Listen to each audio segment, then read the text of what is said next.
think I got my swagger back. Hey, what's going on, folks? It's your boy Gray, back again, welcoming you to Consoletronix and part 2 of my 500 subscriber Q&A answer special. And I honestly thought I would never get around to it, but I finally managed to make myself some free time in order to get this done. And it's going to be no part after this, it's going to be one and done. So let's not waste any more time and jump straight in with a comment from Switchcraft, who's had a lot to say on Nintendo Direct recently, but what does he have to say to me? Glad to be part of the crew. Glad to be number 501. Yes, join us. You have nothing to lose but your sanity. I'd like to take this opportunity to ask you all to join me in a moment of silence for that joke that just died. Thank you. And we keep things moving with our next contributor, Sega Genesis 1989, and he says, congratulations on hitting the 500 subscriber milestone. Here are a list of questions. Oh god, he's got a list. Here are a list of questions I would like answered in your Q&A session. 1. What was the first console you owned as a kid? The very first console I ever owned was actually one of those old original Atari VCS machines, with the ones that had that fake wooden effect on it and those little metal switches. But it wasn't the first gaming platform I owned. The very first gaming machine I had was actually a Commodore Plus 4 computer. And don't worry if you've never heard of a Commodore Plus 4. Nobody else has. You had to own one of those machines to have actually known they even existed. These were originally released as business machines by Commodore in the mid-1980s, but they were woefully underpowered, and they came out the same year as Apple's very first Macintosh computer, Commodore's own Amiga, and Atari's ST. This thing was a complete flop, and it was just dumped. They sold it at budget price with a bunch of games, and that's how I ended up owning one. I had my gaming youth stolen from me by owning that machine. Question 2. What is your favourite game for each genre? What? Each and every genre? I knew I should have looked at these questions beforehand. Well, okay then, let's give it a go. First thing, platformers. Now, I often get criticised by Nintendo fans who label me a Sega fanboy when I touch upon Nintendo games in my videos. Well, now I'm going to get it from my own team, because the greatest platformer in my mind is Super Mario World. I would say it's better than Super Mario 64, and I've had this argument with many people. God, other genres. I can't think of any off the top of my head. Driving games. Now, I'm not big on realistic driving games that you see these days, but I do love a good arcadey racer. And my favourite arcade style racing game would have to be Outrun 2. I first saw that in the arcades and I was truly blown away. Magnificent game. Doesn't get talked about much. You still see retro YouTubers these days talking about the original Outrun, but how come there's no love for Outrun 2? That game looks fantastic even on the home consoles. In fact I own it on the PS2, original Xbox and PSP. That's how much I love that game. Oh god, other genres. Think. Aha! I see a game over there. Point and click adventure games. Now, as big a fan as I am of Siberia, as big a fan as I am of The Longest Journey and Gabriel Knight, my favourite point and click adventure game would have to be the LucasArts classic, Ron Gilbert's Secret of Monkey Island. Now, this is the Amiga version, which is superior to the PC version, I am led to believe. But I first played it on PC back in the early 2000s in what was called the Monkey Island Bounty Pack, which came with Monkey Island 1, 2 and 3. On CD, no less. When back in the days of PC games used to come in those big boxes. Oh god, other genres, shoot-em-ups. Oh god, I ain't even gonna touch up on shoot-em-ups. I'll be here all day trying to think of my favourite. Let me think. I don't know. Puzzle games? Lemmings. I'm struggling. Do you know what? I'm going to come back to this question. I might actually do a whole video dedicated to this one question because it's my mind is racing now, trying to think of all these different games and all these different genres. Can't think of any of this off the top of my head. We'll come back to this one. Question 3. How old are you? Why? How old do I look? I'm 25 years and 170 months old. So like Atari said, do the maths. Question 4. What console do you regret buying? Now I know what a lot of you are thinking. You're thinking I'm going to say the Dreamcast. Well, you're wrong. I still have my original Sega Dreamcast here with me right now. This is still the only console I've ever gone out and bought on launch. I desperately wanted this to be successful. It wasn't, sadly, but hey ho. But as disappointed as I ultimately was with the Dreamcast, I don't regret buying one. The one machine I do regret buying is tucked away up there for a minute. So let me just cut away real quick. Because the machine I came to regret buying the most was in fact the Tiger Gamecom. Now I didn't pick this up off of eBay. I actually went to the shop and bought this with money. That's right folks, I bought this brand new, and the reason for that was because at the time Tiger were advertising the games they were going to have available for it, and they seemed to have some pretty big titles. They seem to have some link up with a number of different Japanese developers like Sega and Capcom. Resident Evil appeared on this bloody thing. But let me tell you what kind of Mickey Mouse thing we're dealing with here.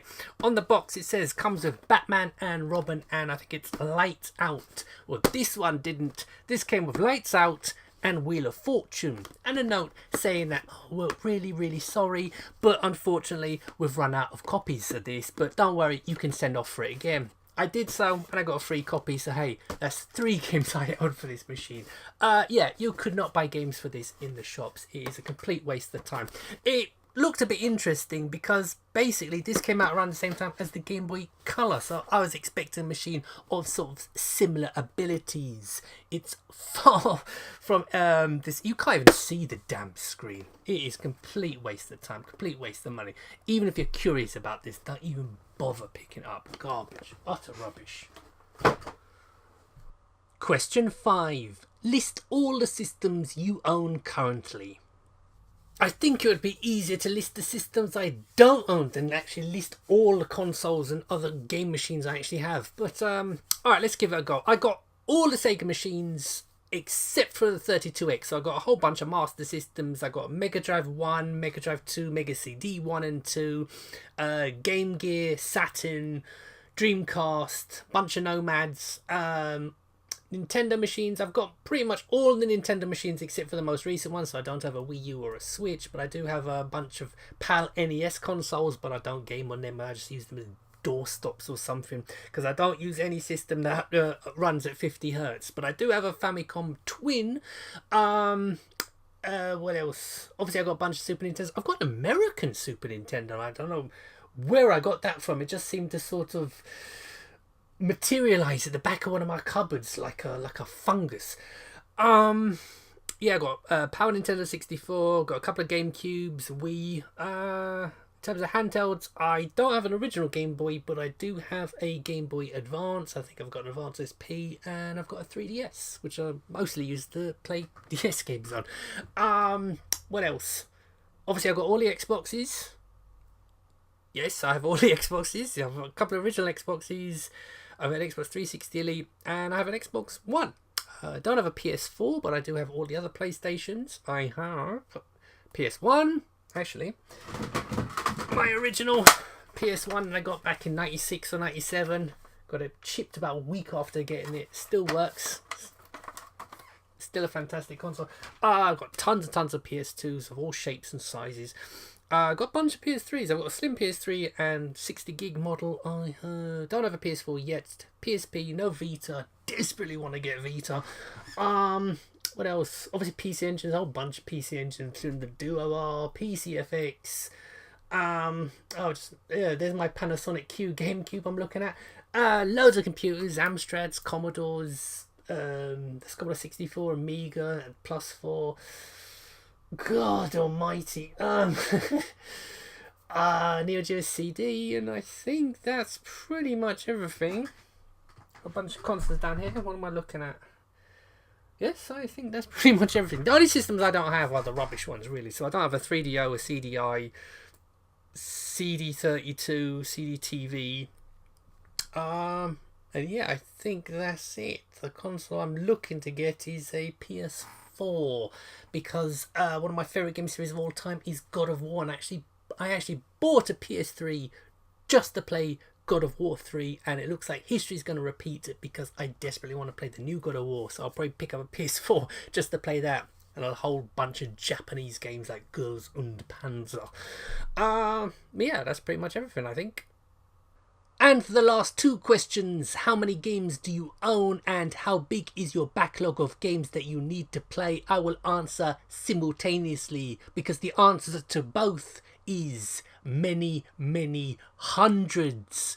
I own over 300 PS2 games alone, all boxed, all complete. You add on top of that 100 Super Famicom games, 100 Mega Drive games at least, plus Master System, plus Japanese NES, plus Neo Geo, plus PC Engine. It's enough to last a lifetime. So thank you Sega Genesis 1989 for your questions. I hope I answered them to your satisfaction, because we go to another man with a list now in King Arthur, and this is what he has to say. Congrats on the 500 plus subs. Is that Elvira, Mistress of the Dark, in your thumbnail? I'd recognise that cleavage anywhere.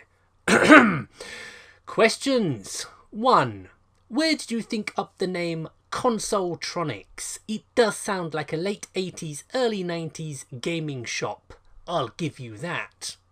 Now, I don't know if I've ever told this story before, but there is actually a backstory to the name Consoletronix. It comes from the two things that most inspired me to do YouTube in the first place. The first being Consolevania.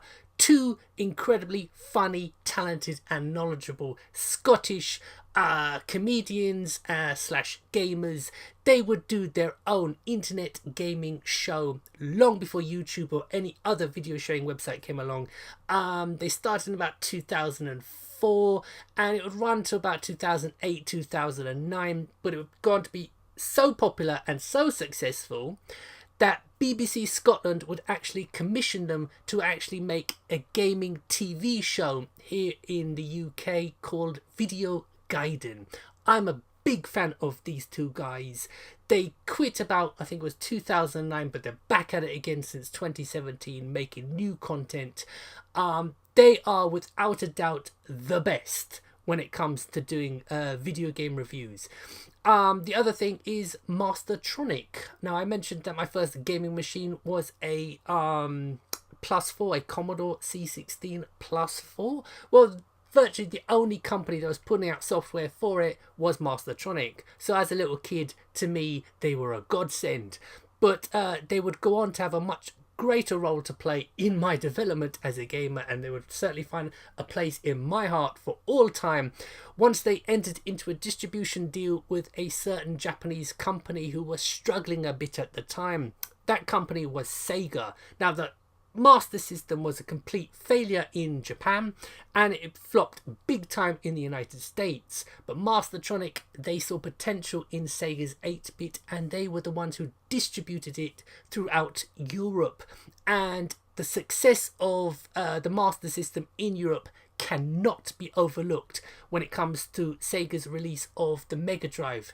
Had Mastertronic not taken a gamble, and it was a massive gamble back in those days, Sega were not the almighty powerhouse that we thought of them in the sort of early mid-1990s. They were almost unheard of outside of arcade aficionados. But yeah, Mastertronic would be the ones to distribute them. They would be the first ones to market Sega as the sort of cooler brand, the alternative to the sort of family-friendly Nintendo. So yeah, Mastertronic, Consolevania and Mastertronic, two big influences on me, became Consoletronix. Question 2. What is your favourite console? Short answer, the PS2. Long answer, I've probably spent more time gaming on the PS2 than I have on every other console combined. And as many games as I own for it and as many games as I have played on it, I still feel like I've only scratched the surface of the vast games library that the PS2 has to offer. This will go down in history as the greatest console ever. Question 3. What is your favourite nostalgic gaming memory? My most nostalgic gaming memory would take place in about November 1990, and the reason why I remember the date so clearly is because it was my friend's birthday and he invited me to go after school to his house for the weekend, so from Friday to Sunday. And one of the reasons why he wanted me to stay over was he had got a Master System for his birthday and he wants to show off all these games he was telling me about. He had loads of these games. I didn't know what a Master System was, but his mum was a great cook and I love my food. So he's telling me all about Double Dragon, he's telling me all about Wonder Boy 3. I'm thinking, yeah, sounds cool. We'll play some football afterwards, yeah? But we played Master System from getting indoors on Friday afternoon straight through. All we did was play games and he had loads of them. He had Double Dragon, Shinobi, Wonder Boy 3, R-Type, Chase HQ, God Almighty, Secret Command, and loads of others. And after that I became obsessed with getting a Master System for myself, and I would get one around February 91.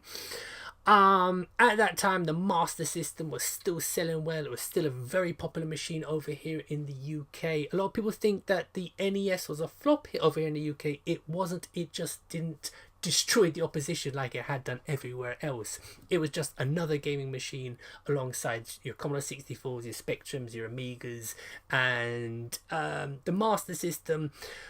I can't tell you what an effect that had on me. That's what made me get into Sega, because I got my Master System in 91. I loved it. Didn't get many games for it. I had to borrow a lot of games in order to play it, but by 92 I got the Mega Drive, and from there I was set.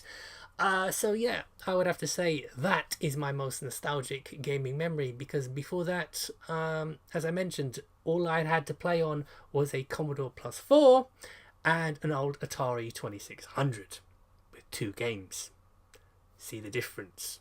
But yeah, that is without a doubt my most nostalgic gaming memory. Yes folks, I know I said one and done, but this video is getting a bit lengthy, so I'm going to cut King Arthur off mid-flow and answer the rest of his questions and everybody else's in part 3. So thank you to everyone who made it to the end, and big shout out to everybody who left a question. We've had some really good ones so far, and I'm sure we're in store for a few more yet. So thank you for watching, and part 3 will be up tomorrow. I promise. Laters.